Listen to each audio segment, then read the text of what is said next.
Fisiopatología de la enfermedad de Alzheimer y Parkinson. Historia natural de la enfermedad de Parkinson. La enfermedad de Parkinson es un tipo de trastorno del movimiento.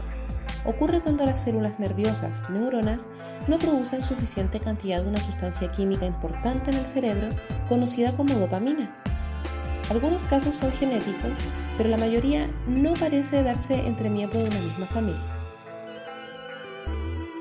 Historia natural de la enfermedad de Alzheimer.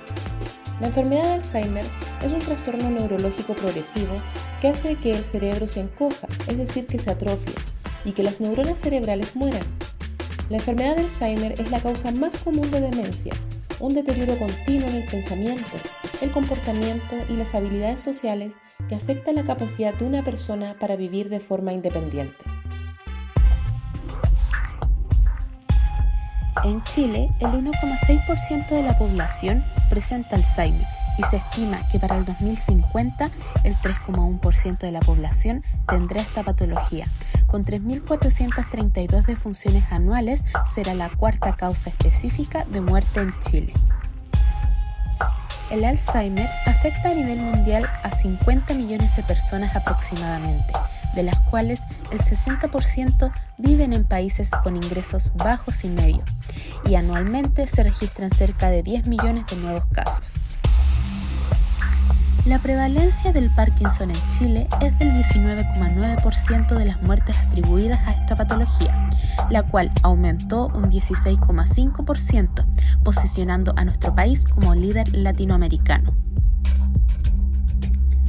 La prevalencia del Parkinson a nivel nacional se estima de un 0,3% en la población general, siendo el 1% en mayores de 60 años. Fisiopatología de la enfermedad de Alzheimer. La fisiopatología de la enfermedad de Alzheimer sigue siendo un tema lleno de incógnitas. Hay varias hipótesis que pretenden explicar el origen de esta enfermedad. Una de estas hipótesis plantea una alteración del metabolismo del beta-amiloide. Son varias las fuentes del beta-amiloide. Se pueden generar en tejidos y órganos periféricos a partir de las plaquetas en la sangre y dentro del sistema nervioso central. Dentro del sistema nervioso central, la producción del beta-amiloide ocurre al interior de las neuronas, astrocitos y células de la microglía. Existen varias formas del beta-amiloide, pero en el ojo de las investigaciones, la beta-amiloide 42 es la que ocupa mayor impacto en la fisiopatología. El beta-amiloide se genera y después empieza su agregación, a lo que después conduce la formación de depósitos. Para eliminar esos depósitos, la barrera hematoencefálica pone en marcha mecanismos por absorción que intentan sacar el beta-amiloide desde el fluido intersticial y del líquido cefalorraquídeo a la sangre.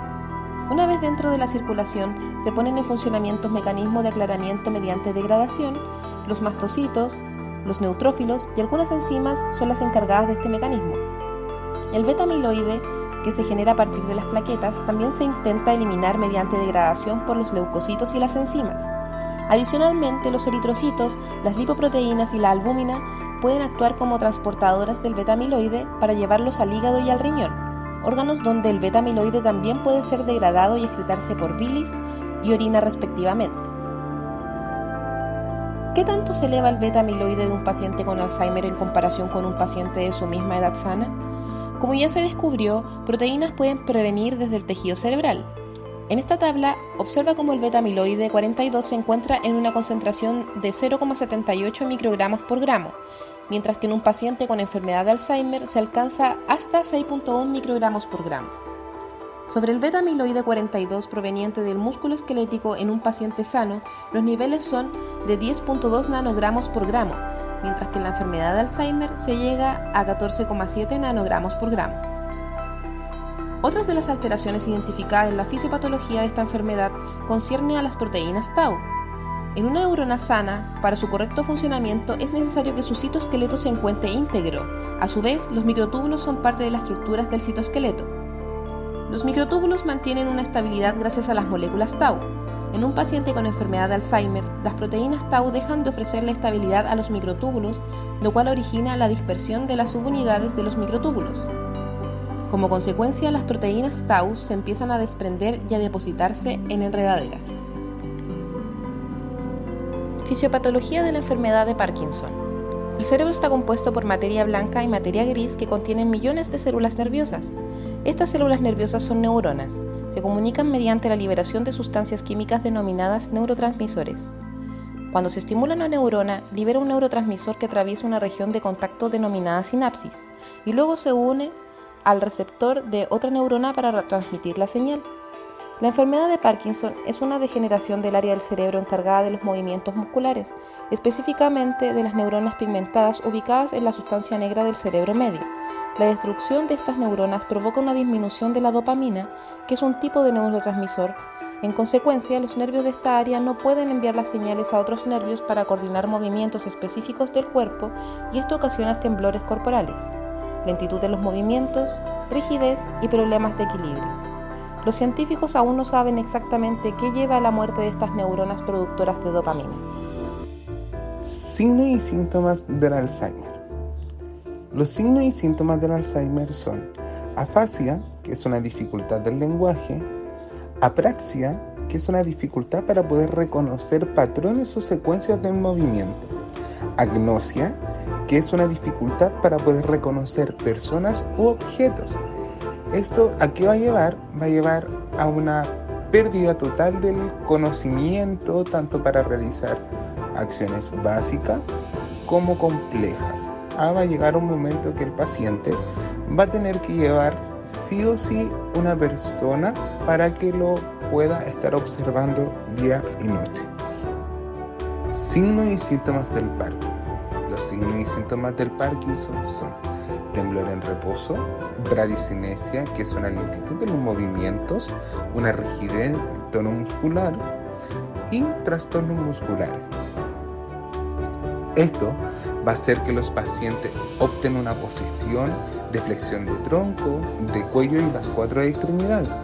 Respecto a la marcha, se va a ver afectada realizando pasos cortos y una tendencia de irse hacia la parte de adelante. También en las partes más angostas van a tener una mayor dificultad para poder movilizarse, pero en espacios más amplios no va a ser mucho y va a poder realizar los movimientos del caminar con mayor facilidad. También se van a ver disminuida la parte de la escritura, la parte de coser y afeitarse, que van a ser actividades básicas y sencillas, pero que no van a lograr poder mantener.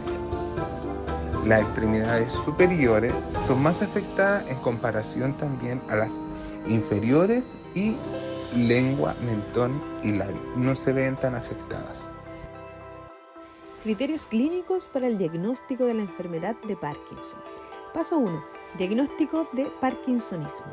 Bradicinesia y al menos una de las siguientes afecciones, como la rigidez, el temblor en reposo de 4 a 6 horas e inestabilidad postural. Paso 2. Excluir otras causas del Parkinsonismo. Paso 3.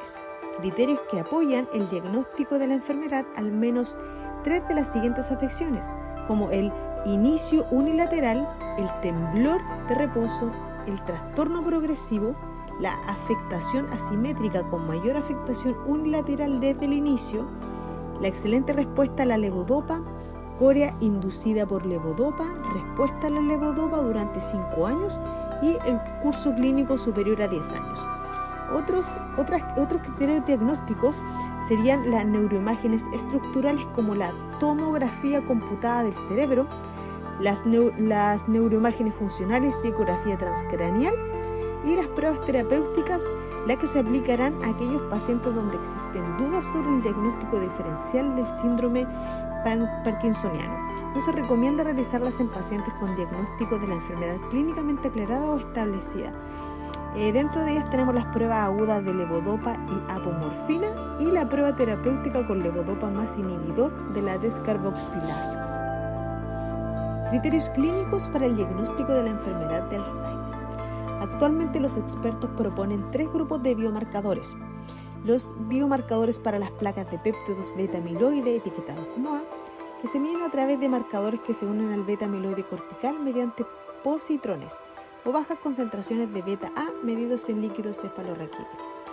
Los biomarcadores para la proteína tau patológico o fosforilado, etiquetados como T, se miden a través de los marcadores que se unen al tau cortical mediante positrones o altas concentraciones de tau fosforilado medidos en el líquido cefalorraquídeo.